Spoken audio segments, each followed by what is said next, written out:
Ya, Anda masih di Selamat Pagi Cirebon pemirsa, dan di segmen ini saya sudah membuka pemirsa untuk bergabung. Silakan Anda bisa SMS, bisa juga ke nomor WhatsApp atau interaktif langsung 0231482138 ya. Terus Kang Tejo, dari sisi pelayanan publik tadi yang diinginkan Kang Tejo ini berbicara ideal, ini seharusnya seperti apa? Sejatinya seperti apa, Kang Tejo? Ya, secara Dari dinas gitu misalnya ya saya bicara umum aja lah. Kalau pemerintah itu kan ada pemerintah daerah, ada DPRD, ada semua lah yang terlibat. Kami sebagai rakyat kecil itu kan pengen dapat informasi utuh. Utuh, oke. Nah, termasuk kepada para dewan, ya ketimbang polemik yang tidak berujung soal mutasi.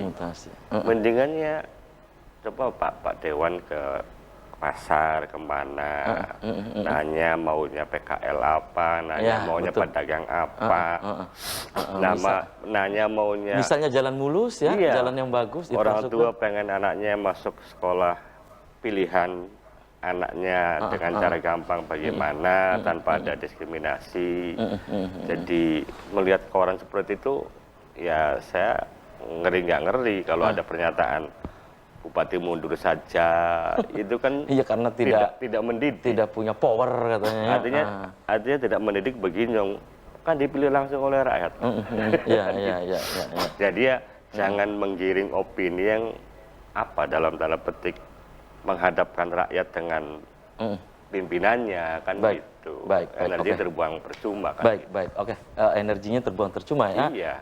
Kang Tejo. Oke, tahan dulu Kang Tejo. Saya ke Kamu Is nih. Kamu Is sebagai Ketua PC Isnu Kabupaten Cirebon. Kamu Is, ini berkaitan dengan optimalisasi pelayanan publik selama ini. Menurut Anda, tadi Kang Tejo sudah menjepret, sudah memotret dari sisi misalnya tentang COVID, kemudian daripada mikirin mutasi, buang energi lebih baik, kata Kang Tejo, sudahlah cobalah sang wakil rakyat ini turun ke masyarakat, ke pasar, apa sih menyerap itu ya, menyerap aspirasi, keinginan dari masyarakat itu. Kamu silakan. Oke, saya kira begini.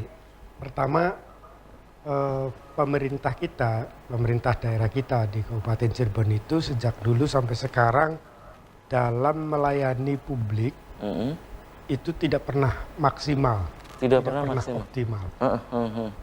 Banyak orang yang akses untuk mendapatkan KTP misalnya, itu mereka tidak mendapatkan secara cepat, dan bahkan masyarakat kecil kebingungan mereka harus mendapatkan kemana. Itu kan sangat miris sekali gitu ya. Yang kedua, kita lihat misalnya jalan-jalan yang banyak rusak, infrastruktur jalan. Itu seharusnya segera ditangani karena itu menjadi bagian dari fasilitas publik yang bagian dari pelayanan yang harus dimunculkan oleh pemerintah daerah. Nah ini tidak pernah ditanggulangi secara baik. Ada beberapa alasan mengapa Pemda itu tidak pernah baik dalam menyelesaikan pelayanan publik. Gitu. Yang pertama, soal paradigma pelayanannya di dalam, apalagi dinamika yang terus berkembang sampai saat ini, misalnya dalam konteks COVID-19, pandemik 19 ini, harus bagaimana cara melayani, itu masih menggunakan pola-pola yang tradisional. Itu yang pertama. Pola tradisional misalnya apa gitu kamu? Ya, misalnya menggunakan tatap muka dan lain sebagainya, padahal sekarang sudah dituntut harus itu. Itu digitalisasi sudah harus mulai berjalan. Bagaimana mungkin orang jauh, misalnya dari jarak jauh, yang kemudian dengan cepat dari wallet gitu misalnya. Dari wallet ke sumber misalnya. Nah itu sangat mengganggu sekali, tetapi kalau menggunakan digitalisasi itu luar biasa. Tapi ini tidak pernah diwujudkan secara maksimal oleh pemerintah daerah. Nah, itu salah satunya. Di antaranya adalah soal paradigma, soal bagaimana mereka menilai, mengetahui atau memahami tentang pelayanan publik itu sendiri. Yang kedua, itu soal pendekatannya masih menggunakan pendekatan politik. Akhirnya yang muncul itu justru yang ramai bukan bagaimana kualitas pelayanan publik, tapi yang muncul itu adalah soal mutasi gitu ya. Dan lain sebagainya. Itu menunjukkan bahwa mereka tidak berpikir, pejabat-pejabat pemerintah daerah kita itu tidak berpikir bagaimana kita bekerja secara maksimal untuk melayani publik, tapi justru bagaimana mencari posisi di dalam jabatan-jabatan tertentu. Bahkan saya pernah mendengar ada geng-geng, itu geng-geng pejabat yang tidak masuk di dalam apa namanya, yang tidak dimasuk ada gerbongnya, ada gerbong tersendiri dan bikin geng. Kan lucu sekali bagi saya ini apa itu. Nah, ini yang menurut saya sudahlah, jangan berpikir ke situ, tapi mari kita berpikir bagaimana kita bisa melayani publik dengan baik dan maksimal. Sehingga kalau memunculkan seperti itu, saya kira siapapun kalau sudah menunjukkan apa namanya, pengabdiannya yang luar biasa kepada masyarakat, ya banyak orang yang menginginkan, bahkan bisa jadi dia akan diminta untuk menjadi pimpinan daerah, kan begitu. Nah, ini yang menurut saya harus disadarkan kepada para pejabat. Oke, tadi Kang Tejo menyentil bahwa ini jangan sampai hal ini akhirnya menguras energi gitu, kamu persoalan. Ini kan persoalan elit ya, mutasi dan seterusnya, persoalan birokrasi gitu ya, birokrat lah ya. Ini yang ada hal lain yang saya baca apa yang tadi disampaikan oleh Kang Tejo, yaitu tentang persoalan, dan kamu juga. Ini tentang persoalan pelayanan publik seperti masalah jalan, kemudian lampu PJU dan seterusnya. Tentunya kan begitu, kamu Iya. Iya kan, tentunya begitu gitu, kamu Betul. Jadi begini, kalau sebenarnya kita masyarakat itu nggak ada kepentingan, nggak mau tahu siapa pejabat dimutasi atau tidak. Yang penting bagi mereka adalah bisa dilayani dengan baik oleh pemerintah daerah. Gitu. Mau pejabatnya A, mau pejabatnya B, nggak ada urusan dengan dan nggak ada pengaruh itu siapapun nggak ada pengaruh dengan siapapun. Tetapi sebagai pimpinan daerah, mestinya Pak Bupati itu juga harus mengetahui, misalnya anak buahnya yang tidak bekerja secara maksimal dan itu bisa merugikan terhadap masyarakat, ini mestinya juga punya sikap gitu.